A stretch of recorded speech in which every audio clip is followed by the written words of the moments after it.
1967 ला ज्यावेळेस ओबीसी आरक्षण दिलं त्यावेळेस कुणबी आणि मराठा एक आहे, त्याच्यामध्ये 83 क्रमांकाला नोंद आहे. 180 जाती घातल्या, मग तेवढ्या करायला पाहिजे होत्या. 450 झाल्याकडून मी ज्यावेळेस ही प्रश्न विचारला गिरीश महाजन साहेबाला, त्यावेळेस त्यांनी सांगितलं की ही त्यांची पोट जात म्हणून घातली. आरक्षण तर व्यवसायानुसार दिले. 180 जातीच्या नंतर बाकीच्या जाती घातल्या त्या पोट जाती म्हणून घातल्या.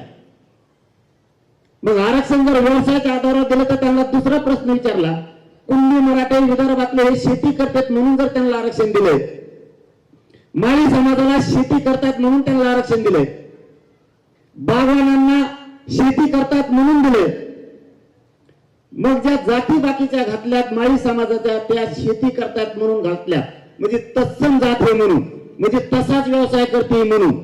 मग मी त्यांना विचारलं ती तसाच काम करतोय, तोच व्यवसाय करतोय म्हणून जर त्यांना आरक्षण दिलंय तर विदर्भातले मराठी शेती करतात, मग मराठवाड्यातले मराठी शेती नाही करत तर काय करतात? इकडे काय समुद्र आहे का? इकडे काय वाट घालतो का आम्ही? नाही ते म्हणले ते तसं नसतं, दुसऱ्या बारीन बघून. मला दुसऱ्या बारीन नसतं, आत्ताच असताना तिथून उठायचं. खरं बोललं की मला पटत नाही जातीवाद म्हणते. आणि मग सगळ्यात मोठा मायनस पॉइंट एक आहे, मी खरं बोलतो, माझ्या पोटात कपट नाही म्हणून यांचं पोट दुखत.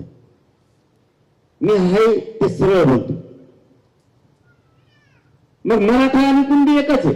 सुशील कुमार शिंदे साहेबाच्या सरकारनं तोच आधार घेतला आणि 2004 ला मराठा आणि कुणबी एक कायदा पारित केला.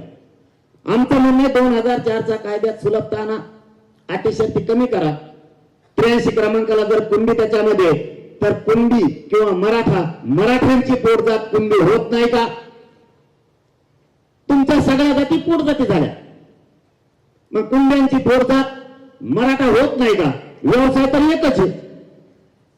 नाही म्हणले ते तसं नाही जमत. म्हणलं तसं नाही जमत तर मग आम्ही नाही उठत.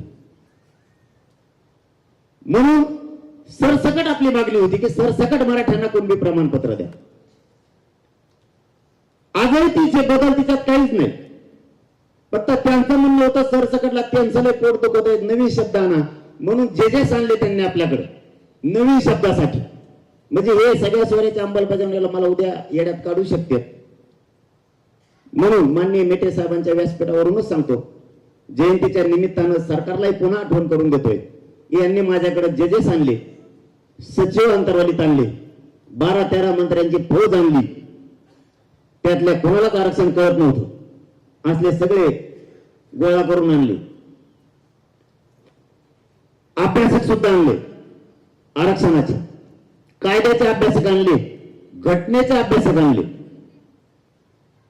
आणि कायदा कसा पारित करावा लागेल सगळ्या स्वराच्या याच्या बाबत खलबत सुरू झाले.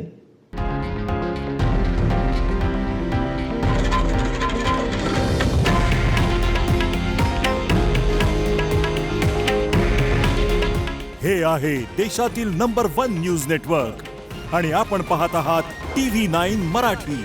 काळजी तुमची, हित महाराष्ट्राचं.